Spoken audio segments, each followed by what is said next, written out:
Morning. आज हम chapter पढ़ रहे हैं आपकी न्यू लर्न वेल जो कम्युनिकेटिव इंग्लिश है क्लास 5th की, उसका lesson number 11 page from Annie's diary. Actually last couple of days में मैंने क्या किया है कि आप लोगों को क्वेश्चन आंसर्स करवा दिए, सो दैट मैंने समरी भी बताई है वीडियो में, बट क्वेश्चन आंसर भी करा दिए हैं। तो एक बच्चे का उसमें कमेंट थोड़ा गुस्से वाला आया था कि आपने बिना पढ़ाई क्वेश्चन आंसर करवा दिए। एक्चुअली टाइम ज़्यादा नहीं है, मैं सोची हूँ कि आप लोगों को थोड़ा थोड़ा समरी करा के और उसी वीडियो में मैं करा दूँ, बट इसमें ये थोड़ा लेंथी है, तो मैं सोचा आपको पढ़ा देती हूँ। कि एनी जो नाम है उनका, एनी फ्रैंक, देखिए फ़ोटो दी हुई है उनकी डायरी का एक पेज है। तो यहाँ पे देखिए सिंबल्स हैं, कौन से धर्म का क्या सिंबल है वो मैंने मैच किया है। वैसे आप भी कर सकते थे, ऐसा कुछ नहीं है। Anne Frank was a little Jewish girl. She was born in 1929 in Germany. Germany में उनका जन्म हुआ था। सेकेंड वर्ल्ड वार जब चल रहा था 1939 से 1945 के बीच में, शी हैड टू लिव, एक ना अपने पेरेंट्स के साथ में उनको एक एटिक में छुपना पड़ा था। देखिए एटिक क्या होती है, अ रूम और space just below roof of a house often use for storing things. जैसे हम स्टोरेज के लिए बनवा नहीं लेते, उसे बोलते हैं, ठीक है। The family lived there for 2 years but were then caught and imprisoned by Nazis. Annie died of typhus in March 1945, ठीक है। नाजीज जो थे बहुत कट्टर थे, और उनके ये देखिए, a very cruel ruler of Germany, इस दौरान मतलब बहुत ही क्रूअल रूलर्स थे, उन्होंने उनको इम्प्रिजन कर लिया था, जेल में डाल दिया था। और फिर मार्च 1945 में उनका टाइफस के कारण डेथ हो गई। एक सीरियस इन्फेक्शन होता है जिसमें फीवर होता है, हेडेक होता है, पर्पल मार्क्स हो जाते हैं बॉडी के ऊपर, और फिर डेथ हो जाती है, ठीक है। Anne was unlike other children of her age, वो अपने उम्र के दूसरे बच्चों जैसी नहीं थी। She was very wise and intelligent. At school she had no one with whom she could share the feelings of her heart.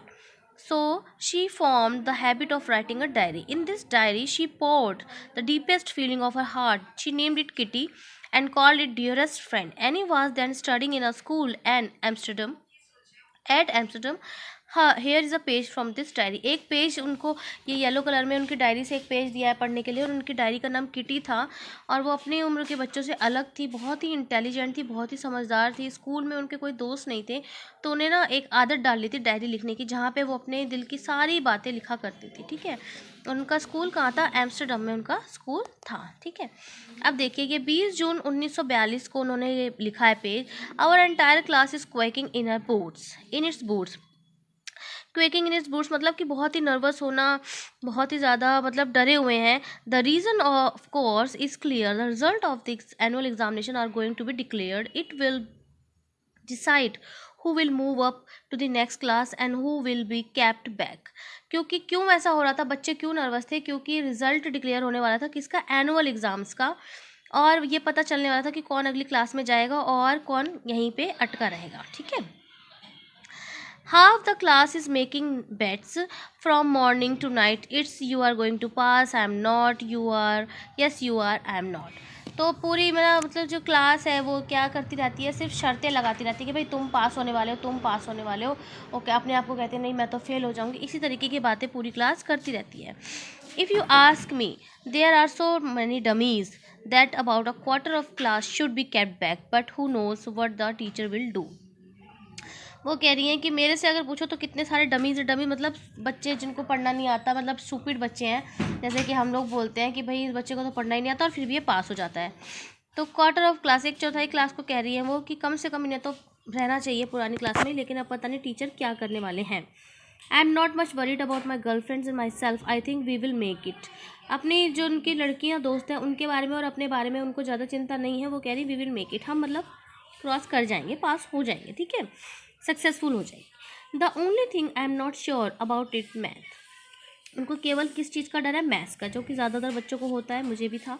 However all we can do at the moment is wait, लेकिन अभी इस वक्त क्या है, सिर्फ हम इंतज़ार कर सकते हैं, और ऐसे बेकार में परेशान उनसे कोई फ़ायदा नहीं है।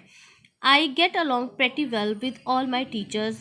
There are 9 teachers of them, 7 men and 2 women. Mr. Keesing, the maths teacher, was annoyed with me for ages because I talked too much. So much. After several warnings, he assigned me extra homework. I was asked to write an essay on the subject, a chatterbox. वो board की 9 teachers हैं, जिनमें से 2 औरतें और 7 आदमी हैं, और सब में ही मेरा मतलब अच्छा वो है। लेकिन मिस्टर कीजिंग जो मैथ्स के टीचर है, वो मेरे से एजिस मतलब बहुत ही लंबे टाइम से मेरे से नाराज़ रहते हैं, अनॉयड रहते हैं, चिड़े हुए से रहते हैं, क्योंकि मैं बोलती बहुत ज़्यादा हूँ, और इस कारण से उन्होंने मुझे एक्स्ट्रा होमवर्क दिया है, जिसका नाम है अ चैटर बॉक्स। एक ऐसे लिखना है मेरे को, ठीक है। That evening, I finished the rest of my homework and then began to think about the subject I had been asked to write on. उस शाम को मैंने क्या किया, अपना होमवर्क ख़त्म करके मैं उस बारे में सोचने लगी कि मुझे जो काम दिया गया है करने के लिए। And suddenly I had an idea. I wrote the 3 pages mister Keesing had assignment. और फिर उन्होंने उस ऐसे पे 3 पेजेस लिख लिए। In my essay I argued that talking is a student trait and that I would do my best to keep it under control. मैं डर गई थी, मुझे लगा मैंने कैमरा पॉज किया है, सॉरी। तो 3 पेजेस लिखने के बाद उन्होंने ऐसे में क्या लिखा था कि आर्ग्यूमेंट की थी कि भाई बात करना एक बच्चे का ट्रेट होता है, गुण होता है उसका, ठीक है, उसकी स्पेशल क्वालिटी है, उसकी पर्सनैलिटी है वो, और कोई भी उसको अपने अंडर कंट्रोल नहीं कर सकता। That would do my best to, और हाँ, मैं उसको अपने अंडर कंट्रोल करने की पूरी कोशिश करूँगी कि मतलब मैं कम बात करूँ, अच्छे से बात करूँ। But I added that I would never be able to cure myself of this habit since my mother also talked as much as I did. लेकिन उसने कहा कि मैं बिल्कुल इसको ख़त्म कर दूँगी, ऐसा कभी नहीं हो सकता, क्योंकि मेरी मम्मा को भी यही आदत है, मतलब वो भी काफ़ी बात करती हैं, बोलती हैं। There's not much you can do about inherited traits, I wrote at the end. और एंड में लिखा कि जो इनहेरिटेड मतलब कि वंशानुगत जो हमें अपने माता पिता से मिले होते हैं गुण, उनको हम बहुत ज़्यादा बदल नहीं सकते हैं। Mr Keesing had a good laugh at my arguments, but when he saw me talking during the next lesson he assigned me a second essay. This time I was to write the topic an incorrigible chatterbox. तो Mr Keesing जो थे, उनको मतलब teacher को पढ़ के हंसी आई उसकी बात पे, और उन्होंने ठीक है पढ़ लिया, इट्स ओके। लेकिन फिर उन्होंने देखा कि मैं अगली क्लास में फिर बात कर रही हूँ, तो उन्होंने फिर से दोबारा से मुझे फिर से एक टॉपिक दे दिया, एन इनकरेजिबल चैटर बॉक्स, ठीक है। अब मुझे इस टॉपिक पे लिखना था। I wrote and handed it in the next day for 2 lessons. Mister Keesing had nothing to complain about. However during 3rd lesson again उन्होंने मुझे फिर बात करते हुए देखा। मैंने 2 लेसन में फिर कुछ नहीं बोला उन्होंने, लेकिन 3rd लेसन में फिर उन्होंने मुझे बात करते हुए देखा और कहा, Anne Frank, as punishment for talking in the class you are to write an essay entitled quack quack quack said mister chatterbox. ठीक है, अब ये दे दिया उन्होंने लिखने के लिए टॉपिक। पहले दिया चैटर बॉक्स, फिर दिया एन इनकरेजिबल चैटर बॉक्स, और उसके बाद अब ये दे दिया। इनकरेजिबल मतलब है जिसकी बहुत ही बैड हैबिट है, उसको चेंज नहीं किया जा सकता, ठीक है, बदलने वाला। The class road with laughter, पूरी क्लास में हंसी की मतलब आवाज़ें आ गई। आई कुड नॉट, मतलब मैं कुछ नहीं कर पा रही थी और मैं भी बस हंसने लग गई। I had use up nearly all my ideas on the topic of chatterboxes. This time I had to come up with something new. My friend Sanne, who is good at poetry, offered to help me the write essay in verse. I jumped for joy. वो कह रही मैंने जितने भी ideas मेरे दिमाग में थे मैं सब लिख चुकी थी, अब मेरे पास कुछ नया मुझे करना चाहिए था। तो क्या हुआ कि जो एक फ्रेंड है इनकी सैन, उन्होंने जो कि पोइट्री लिखती हैं, उन्होंने कहा कि चलो मैं हेल्प करती हूँ। तो जो है जो ऐसे हम लिखते हैं वो कैसे लिखते हैं, बिल्कुल सिंपल लैंग्वेज में लिखते हैं। अब उन्होंने पोइट्री के लैंग्वेज में थोड़ा सा लिखने के किया। I finished my poem and it was beautiful one. ठीक है, it was about a mother duck and a father swan with 3 baby duckling. The father bit the poor duckling to death because they quacked too much. Poem में क्या है कि mother है जो duck है और फादर स्वान है और उनके 3 बच्चे हैं। तो पापा ने क्या है तीनों बच्चों को मार दिया है। क्यों? क्योंकि बहुत ज़्यादा क्वैक क्वैक करते हैं। ऑफकोर्स डक है तो क्वैक क्वैक करेंगे ही। Mr. Keesing had tried to play a joke on me, but I had made sure that the joke was on him. Luckily, Mr. Keesing took the joke in the right way. He laughed and laughed. He read the poem to the class and to several other classes also. Mister Keesing ने मेरे ऊपर joke करने की कोशिश की, लेकिन मैंने पूरी कोशिश की कि जोक उन्हीं के ऊपर हो।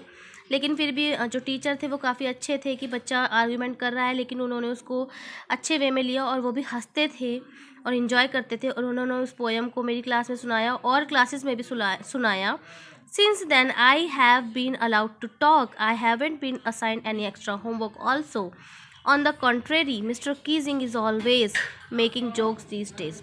ठीक है, उन्होंने कहा कि अब मुझे बातें करने के लिए अलाउ कर दिया गया है, अब मुझे कोई एक्स्ट्रा होमवर्क भी नहीं दिया जाता, और अब मिस्टर कीजिंग कितने बदल गए हैं, क्योंकि वो जो इतने मतलब अनॉयड से रहते थे, चिड़े चिड़े से रहते थे, अब वो भी जोक मारने लगे हैं, लोगों के साथ मजाक करते हुए नज़र आते हैं। Yours any. तो यहाँ ये चैप्टर ख़त्म होता है, ठीक है। ये उनकी स्कूल लाइफ में से एक पेज था जो हमें पढ़ने को मिला है, और इसकी एक्सरसाइज आप लोग कर लीजिएगा। नेक्स्ट वीडियो में मैं आपको क्वेश्चन आंसर दे दूँगी, हो सकेगा तो एक्सरसाइज भी उसमें ऐड कर दूँगी। तब तक के लिए पढ़ते रहना अच्छे से, और प्लीज़ सब्सक्राइब ज़रूर कर लेना चैनल को, ताकि अब चलता तो ये रहेगा ही, चाहे कम आए वीडियो ज़्यादा आए, पर आते तो रहेंगे ही, ठीक है।